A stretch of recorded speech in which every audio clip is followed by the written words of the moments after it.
sebutkan satu-satu namanya. Dan yang spesial adalah sahabat-sahabat kami, bapak-bapak petani-petani yang ada di sini. Selamat datang di tempatnya Pak Nyoman. Jadi Pak Nyoman sudah banyak bercerita ya. Pak Nyoman ini ternyata nama aslinya adalah nama panggilannya adalah Pak Mande ya, yang dikenal ya. Padahal saya di WhatsApp itu saya sebutnya Pak Nyoman. Ternyata saya nyari-nyari yang Pak Nyoman yang mana, ternyata yang di hadapan saya. Ya, Pak Bupati dan beserta Bapak Ibu semua. Jadi di sini kehadiran kami ini sebagai produsen benih yang memproduksi benih yang digunakan oleh Pak Nyoman tadi Pak. Jadi nama lengkap perusahaan kami adalah PT Iswesid Indonesia. Tetapi kami lebih akrab dipanggilnya dengan Ewindo. Kalau bapak-bapak petani pasti sudah tidak asing ya dengan cap panah merah. Nah kalau yang bapak-bapak yang bukan petani nih yang perlu kami perkenalkan. Jadi Iswesid Indonesia ini telah hadir menemani petani itu kurang lebih sekitar 33 tahun Pak. Jadi bukan usia muda lagi, kami bersama-sama petani untuk tumbuh. Nah, walaupun kami perusahaan benih, tetapi kami di lapangan faktanya itu Pak mendampingi petani. Jadi kalau bapak-bapak petani itu kami menyebutnya PPL swasta Pak. Jadi kerjaan kami seperti PPL, mendampingi petani-petani yang menggunakan benih panah merah. Jadi di balik benih panah merah ini, itu disitulah kami ada gitu Pak, untuk memberikan benih-benih berkualitas terbaik serta pelayanan untuk kesejahteraan petani. Jadi visi kami seperti tadi, menyediakan benih sayuran berkualitas tinggi dan pelayanan terbaik untuk kesejahteraan petani. Jadi sekali lagi untuk kesejahteraan bapak-bapak petani yang ada di sini. Itulah yang mendasari kenapa teman-teman kami yang ada di lapangan ini, kalau petani menyebutnya sahabat panah merah ya Pak, karena itu memang sahabat itu bukan hanya sekedar slogan. Yang namanya sahabat, ketika bapak-bapak petani punya kendala, kami hadir. Jadi seperti itu Pak, bukan hanya ucapan di bibir saja gitu, tapi kami benar-benar memaknai bahwa yang namanya sahabat itu harus hadir apapun kondisi petaninya. Yang kedua, kami ini perusahaan di Jawa Barat, Bapak Ibu semua ya, kalau bapak-bapak petani kan sudah tahu ya. Beberapa petani ini juga pernah kami ajak untuk berkunjung ke kantor pusat kami. Di sana bukan kami ajak jalan-jalan ya Pak. Kebetulan di setiap tahun itu kami buat namanya acara Expo Nasional. Di sini kami menunjukkan beberapa produk-produk unggulan dari panah merah. Nah mungkin yang pernah ikut ke panah merah ada yang hadir di sini Pak? Ada. Yang sudah pernah ikut ke Jawa Barat, oh ada satu orang ya. Jadi tiap tahun kami mengundang perwakilan-perwakilan petani untuk datang ke kantor kami, melihat bagaimana proses benih berkualitas itu dihasilkan, untuk melihat bagaimana produk-produk yang menjadi harapan petani ke depannya. Dan salah satunya mungkin yang ada di samping bapak-bapak ini. Nah dulunya waktu masih kami baru luncurkan, ini bapak-bapaknya kami undang ke kantor pusat kami yang ada di Jawa Barat untuk melihat produk-produk ini. Tujuannya apa Pak? Harapan kami dari petani-petani yang sudah kita undang ini nanti akan menjadi guru buat petani-petani yang lainnya. Jadi dia yang akan bercerita bagaimana cara menanam bawang yang baik itu, menanam cabai yang baik itu gitu. Itu yang harapan kami. Jadi seperti itu Pak. Berikutnya bicara produk, karena kami adalah perusahaan benih. Saat ini kami mempunyai kurang lebih sekitar 23 jenis benih tanaman, ya, 23 produk tanaman, dan terdiri kurang lebih dari 95 produk. Dan ini yang salah satu yang ada ditanam oleh Pak Mande dan Pak Mande ini gitu. Dan mungkin waktu selama 33 tahun ini sudah membuktikan bahwa bagaimana kedekatan panah merah ini dengan bapak-bapak petani-petani sayuran. Tidak mungkin usia sampai 33 tahun bertahan kalau hubungannya tidak bagus ya Pak. Benar nggak Pak? Ya.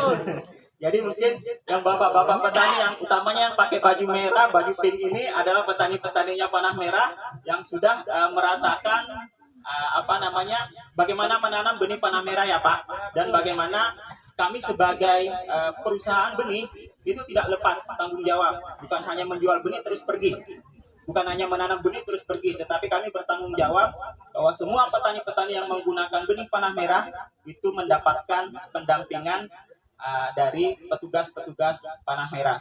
Dan ini juga bukan satu kali ini kami bermitra dengan dengan dinas pertanian, kemudian dari pihak desa di NTT itu kami punya desa binaan itu yang mereka ternyata menggunakan dana desa untuk menanam bawang.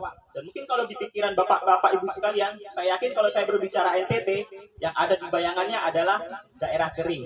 Itu tidak salah Pak, itu benar daerah kering. Dan sekarang disulap jadi daerah sentra bawang. Dan mereka tanam bawangnya itu adalah bawang TSS. Nah bicara bawang ini, tadi saya diskusi juga dengan Pak Aditya Pak dari utusan Bank Indonesia, bahwa bawang ini adalah salah satu komoditi yang seksi. Jadi bawang, cabai ini komoditi yang seksi. Kenapa kami sebut seksi? Karena ini bisa mempengaruhi inflasi. Itu dari pandangannya Bank Indonesia ya. Tapi kalau untuk ibu-ibu, ini kalau nggak ada bawang, nggak ada cabai, jadi stres ya Bu ya. Makanya pada pasang status nih, kalau harga bawang lagi naik, semua pasang status gitu. Nah itu yang membuat bawang ini menjadi seksi. Nah, yang pendapat yang berikutnya, itu banyak yang berpendapat bahwa namanya bawang itu hanya hidup di Enrekang gitu. Kalau ditanya Konawe nggak cocok, kata siapa gitu? Ternyata Pak Mande bisa membuktikan bahwa bawang di sini bisa tumbuh dengan baik dengan kualitas yang lebih dibandingkan dengan yang lain. Kalau bapak-bapak, ibu-ibu lihat ya, kalau dibandingkan dengan di pasar, bawang di sini lebih besar ya Pak. Ya, karena itulah salah satu keunggulan daripada benih dari biji. Jadi Bapak Ibu semua, bawang yang ada di sini biasanya kalau petani tanam bawang itu selama ini pakai apa Pak? Pakai umbi ya. Jadi yang umbi yang kayak seperti yang ibu-ibu yang ada di dapur seperti itu. Itu yang ditanam petani kita selama ini. Nah, kami dari iWindow ini membantu petani. Bagaimana caranya petani? Ini kalau kita lihat bahwa nanam bawang harus tergantung dengan umbi itu agak susah. Pertama, itu kalau bapak-bapak mau tanam bawang pakai umbi, dulunya itu harus butuh modal besar. Karena kalau mau tanam 1 hektar, itu paling sedikit bapak harus menyiapkan paling sedikit itu 1,5 ton sampai 2 ton. Kalaulah harga bawang, misalnya 1 kilogramnya itu 40.000, dikali 2 ton, itu sudah 80 juta. Benar ya Pak? Nah, kenapa kita hadir dengan umbi, pilihan dengan dari biji ini, yang seperti ini Pak? Ini kalau Bapak mau tanam 1 hektar, itu cuma butuh maksimal 5 kilo. Itu paling banyak 5 kilo. Kalau dengan informasi Pak Tomo tadi, itu 1 kilo harganya cuma 3 juta, berarti 1 hektar cuma butuh paling banyak 15 juta. Bandingkan Pak dengan umbi tadi. Umbi tadi sampai 80 juta. Jadi hitungannya masih ada selisih 65 juta. Bapak-bapak daripada beli umbi bawang, mending beli Avanza ya Pak ya. Jadi sisanya bisa beli buat mobil gitu. Itu yang pertama. Nah, kemudian yang tadi Pak Tomo menyebutkan 3M ya, mudah, murah, menguntungkan. Murahnya kita sudah jelaskan ya Pak. Sekarang mudahnya, Bapak kalau mau tanam bawang, butuh 1 ton misalnya, kira-kira kalau diberdatangkan dari Enrekang, pakai sepeda atau pakai mobil kecil cukup nggak? Ya. Nah, kalau pakai biji dari benih, ini 5 kilo itu cuma 1 sekantong kresek. Jadi Bapak nggak usah pakai mobil truk untuk ngangkut benih bawangnya, tetapi pakai sepeda juga bisa. Itu kenapa kita katakan bahwa benih TSS ini atau benih bawang dari biji ini mudah. Terakhir menguntungkan. Kenapa menguntungkan Pak? Karena bicara produktivitas. Kenapa produksinya lebih tinggi? Kalau Bapak tanam bawang umbi, itu kan dari umbi Pak. Nah, umbi itu karakternya, kalau dia tumbuh, dia tuh tumbuhnya ke samping, bukan ke atas, nggak tegak ke atas. Sehingga petani harus tanamnya jaraknya lebih renggang. Sehingga populasi per hektarnya itu lebih sedikit. Hanya kurang lebih sekitar 200.000 populasi per hektar. Bapak kalau tanam biji, ya, karena karakter tanamannya itu tegak, seperti yang ada di samping saya ini, Bapak bisa lihat, makanya dia bisa ditanam lebih rapat. Ditanam 2 kali lebih rapat. Jadi kalau yang tadi populasinya sekitar 250.000 kalau pakai umbi, kalau pakai biji Bapak bisa tanam populasinya sekitar 550.000 populasi. Nah, ditambah kalau Bapak lihat ya, ini ukuran umbinya dibanding yang di pasar lebih besar atau lebih kecil Pak? Lebih besar ya. Jadi kalau ukuran lebih besar artinya kan lebih berat. Dikali populasi yang lebih banyak, 2 kali lebih banyak, kira-kira yang mana produksinya lebih tinggi Pak? Jelas ini ya Pak ya, sudah hitungan matematikanya sudah jelas. Jadi 3M yang disebutkan Pak Tomo tadi seperti itu. Mungkin seperti itu dari kami Pak, mewakili Ewindo. Saya mengucapkan terima kasih atas kesediaan Bapak Bupati beserta rombongan dan Bapak-bapak petani terutama untuk memenuhi undangan kami pada hari ini. Terima kasih. Assalamualaikum warahmatullahi wabarakatuh. Om Santi Santi Om. Baik. Kita beri aplaus dulu buat Pak Ihsan. Selanjutnya sambutan dan arahan dari Bapak Bupati Konawe Selatan, Bapak Haji Sirunudin Dangga STM. Waktu disilakan.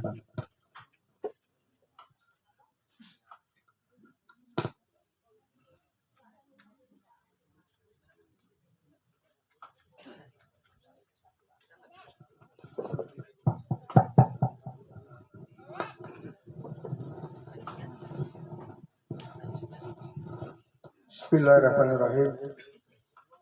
Assalamualaikum warahmatullahi wabarakatuh. Selamat pagi menjelang siang. Salam sejahtera untuk kita semua. Om Swastiastu. Namo Buddhaya. Salam. Salam sehat semua. Pertama-tama mengucapkan terima kasih atas kehadiran dari perwakilan Indonesia, dari PT Ewindo, penyedia bibit, para camat, serta perkomindan kecamatan, rekan PD, para kepala desa, petani dan para penyuluh yang sama saya hormati. Tentunya kita bersyukur pagi hari ini kita kondisi sehat walafiat, di mana Indonesia sekarang ini belum habis pandemi, masih ada. Alhamdulillah di Konawe Selatan ini sudah terbebas, sehingga kita bisa beraktivitas seperti biasa, tidak dibatas-batasi. Selama 2 tahun ini banyak pembatasan.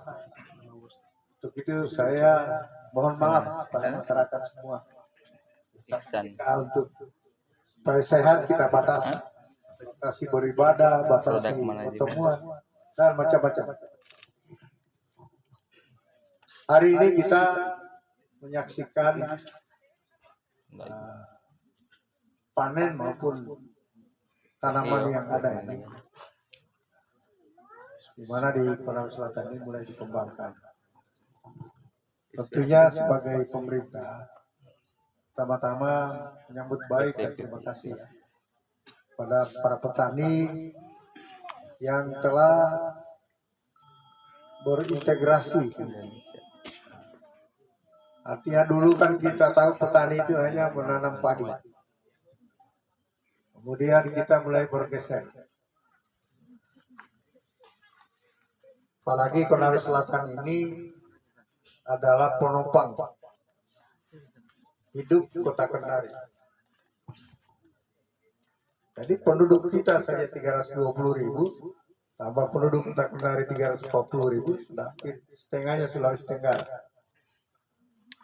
Sehingga kita harapkan produk-produk pertanian ini adalah sumber kesejahteraan masyarakat. Ini sekarang mulai dicoba bawang. Saya dilapori di Tinanggia juga ada. Ada beberapa hal catatan saya tentang bawang ini, di mana barang ini kan selalu datang dari luar.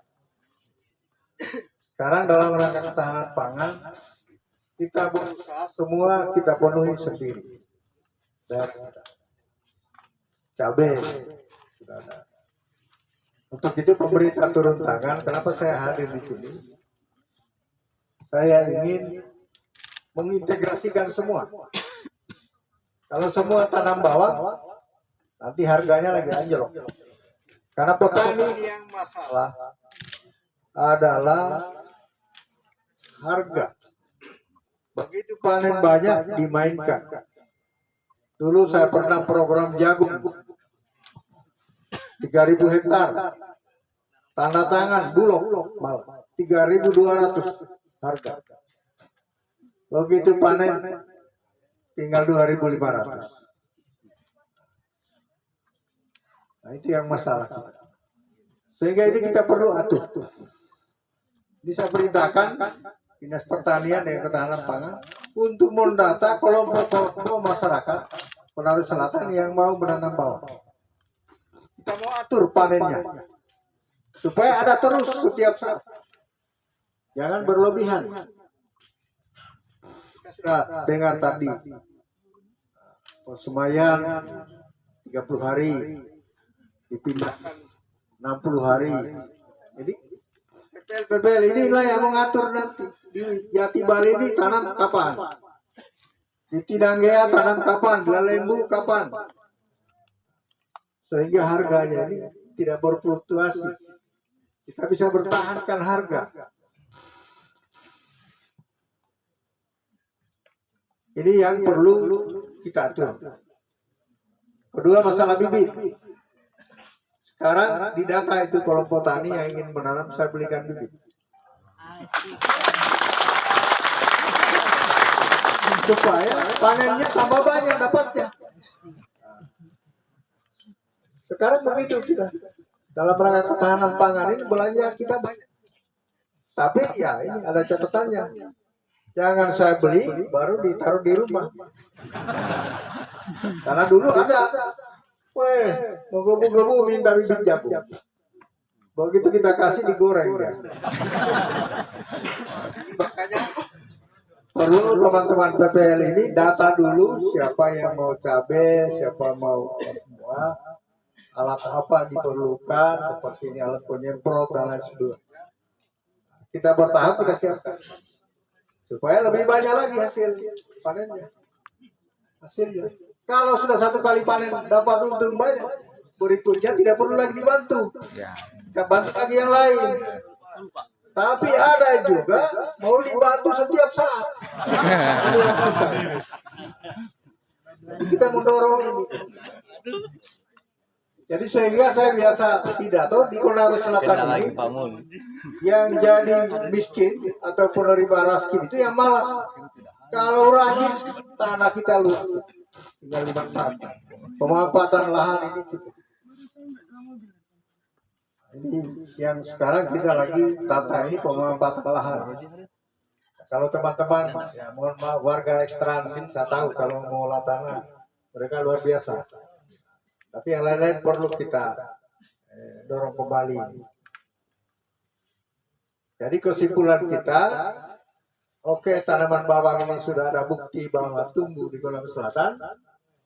Petani yang mau mengembangkan di data baik-baik kelompoknya untuk diatur musim tanamnya. Jangan satu kali panen begitu banjir semua, sudah situlah hancur. Pembeli itu dia pura-pura tidak membeli. Sudah tidak beli supaya tambah turun harga. Inilah masalahnya kalau masalah pertanian kita. Soalnya. Mari juga saya sampaikan Mentan begitu juga. Kami di sini apa saya bisa tanam, tapi harus dijamin harganya. Karena inilah kadang-kadang membuat rakyat tidak percaya Pemda. Kita suruh menanam, begitu mau jual tidak ada yang beli atau harganya turun. Akhirnya petani ngomel, gimana Pemda itu? Sehingga sekarang kita perlu atur regulasi. Bawang ini. Siapa anunya PPL koordinator? Nah, ini tugasnya ya. Berapa minggu saya dapat laporan? Kelompok Besok. kelompok tani yang ingin ke bawah. Minggu Pak. Seminggu ya. Terus yang punya perlengkapan apa? Kontini tadi ini kan mikul air dari sungai. Ini kan bagus sekali kalau disemprot pakai sprinkler. Kita lihat juga daerahnya. Apalagi kalau ada air sungai situ gampang sekali. Tinggal bikin gantongan atas mengalir sendiri. Saya kira para petani itu cerdas, tahulah cara mereka begini berusaha. Ini saya pikulan dari sungai. Tadi saya ingin buktikan, tadi dikatakan bahwa murah, mudah, tapi yang paling aneh nomor 3 ini. Kalau menguntungkan orang semua mau buat, biar PASN bisa mau buat, kepala desa pun mau. Nah, ini. Apalagi kita sekarang di desa-desa ini kan baru kemarin tanda tangan juknis ya. Anggaran ketahanan pangan boleh. Saya mau beli pinjam ya, silakan. Satu rakyat. Bawang silakan. Memang sudah itu. Di samping itu kita ada tugas lagi. Semua petani-petani kita ini, apalagi yang rentan ini, kita BPJS Ketenagakerjaan semua. Kita sudah semua. Kemarin perangkat desa sudah semua. Honorer sudah semua. Sekarang di desa-desa tolong petani rentan ini yang masuk ekstrim katanya. Yang masuk data pemiskinan ini dulu kita harus. Tapi tidak salah juga kalau misalnya ini sekarang kan ada asuransi tanaman juga. Jadi kalau seperti saya sampaikan ada penyakit, ada masalah, ya. Jadi kita mulai bertani dengan cara-cara ya belum modern, tapi kita mulai menuju ke sana untuk mencari pasar yang bagus.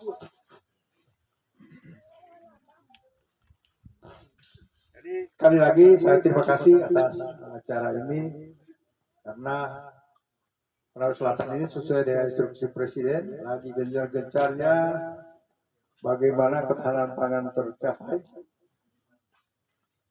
bagaimana swasembada selalu ada.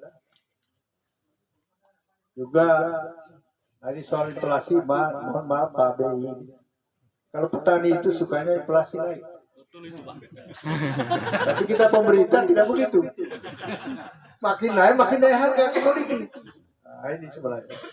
Tapi kembali juga nilai uang, artinya itu inflasi, nilai uang jadi tidak ada. Kalau sekarang Rp5.000 masih ada harganya, kalau inflasi tinggi, 50.000 baru bisa beli sayur. Ya Pak B ya, kalau salah dibenarkan ya. Jadi kadang-kadang repotani sama saya. Wah, kalau inflasi tinggi enak Pak. Harga kita naik, sawit apa semua naik. Ya naik, tapi nilai uang kita jadi drop, tambah drop. Sebenarnya.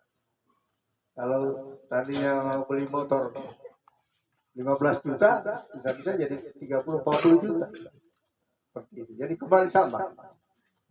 Apalagi nanti tambah banyak orang susah. Kalau inflasi tinggi.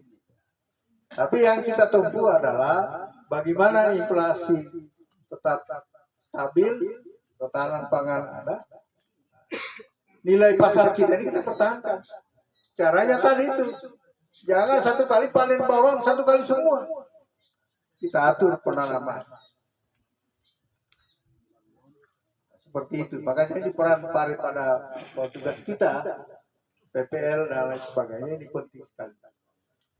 Saya kira ini yang saya sampaikan. Jadi 1 minggu ke depan saya sudah dapat katanya, supaya perubahan anggaran kita beli bibit, langsung kasih dengan peralatan lainnya. Kemarin kan yang kita bantu petani sayur minta kultivator, oke. Untuk memudahkan kerja. Kalau semua ditangani sendiri, seperti ini Pak Numan ya, ya untungnya kurang. Mulai beli bibit, beli apa semua. Ya mudah-mudahan bibit Pak ini gratis ini karena coba-coba. Sudah jadi sampel, minta gratis harga atau diskon besar-besaran. Jadi tentunya saya berharap Sulawesi Selatan ini kita siap mengembangkan bawang. Kita sudah lihat bisa tumbuh sini. Tentunya saya mohon kerjasamanya dari pengusaha bibit ini untuk memberikan motivasi dan ilmunya supaya berhasil. Kalau sudah ada kelompoknya, nanti kelompoknya saya biayai pergi sana berburu di mana. Kelompok-kelompok taninya, lihat sana. Termasuk PPL kan juga Pak? Nah, tentunya, masa petani lebih pintar dari PPL. Ini kita harus mau tidak mau segala sesuatu kita harus itu ditiru. Nah, sekarang kenapa saya kembangkan desa-desa digital? Jadi petani-petani ini masyarakat punya sapi, punya apa semua, nggak perlu pergi bawa jauh-jauh ke sana. Tinggal tayang saya sedia bawa 1 ton, datang pembeli. Jadi kita harus cara modern lah seperti itu. Makanya kami Kenam Selatan ini Pak BI lagi mendorong bagaimana desa-desa digital ini. Saya lagi berupaya dengan Telkomsel ini, bagaimana dengan black spot yang terjadi ini bisa dapat teratasi untuk menangani. Jadi untuk kemudahan pemerintahan, untuk kemudahan masyarakat kita ini. Karena sekarang ini ya rata-rata sudah masyarakat modern, serba Android semua. Jadi kita juga pemerintah menyesuaikan dengan itu. Jadi selamat bekerja, tidak usah takut, petani beserta bersama Pemda Konawe Selatan. Terima kasih. Billahi taufiq wal hidayah. Assalamualaikum warahmatullahi wabarakatuh. Itulah tadi arahan dari Bapak Bupati. Terima kasih Pak atas supportnya. Kayaknya petani senang dengarnya ini. Ya, kita berikan dulu satu kali aplaus buat Bapak Bupati. Ya, berhubung Ralat benih itu sudah siap uangnya. Kalau beli tinggal kolomponya. Iya Pak, siap. Kolomponya masuk saya SK-kan. Siap Pak, siap.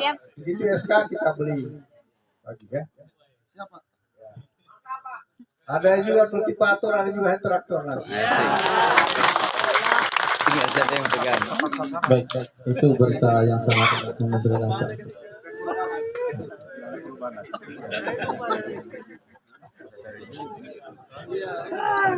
Baik, berhubung Bapak Bupati masih ada kepentingan dan harus berangkat ke Jakarta, mungkin tidak bisa sampai akhir acara menemani kita.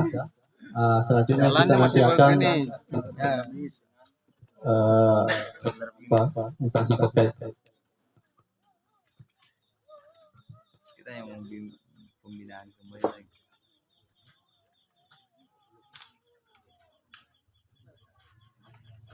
Ya, mungkin sebelum Pak Bupati meninggalkan tempat ada penyerahan panduan buku budidaya biji yang akan diserahkan langsung oleh product manager Pak Iksanuddin. Waktu dan tempat disilakan.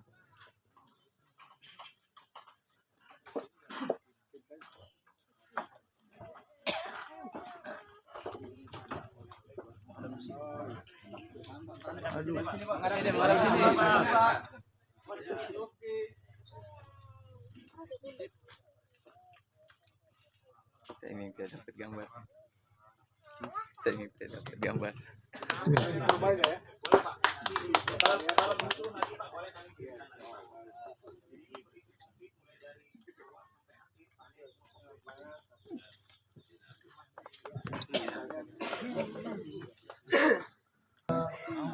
Selanjutnya, acara selanjutnya adalah diskusinya jawab. Tapi mungkin ya silakan Pak Bupati kalau misalnya ada kepentingan. Nanti teman-teman petani dan peserta lainnya boleh nanti sebentar kita lanjutkan acaranya untuk tanya jawab.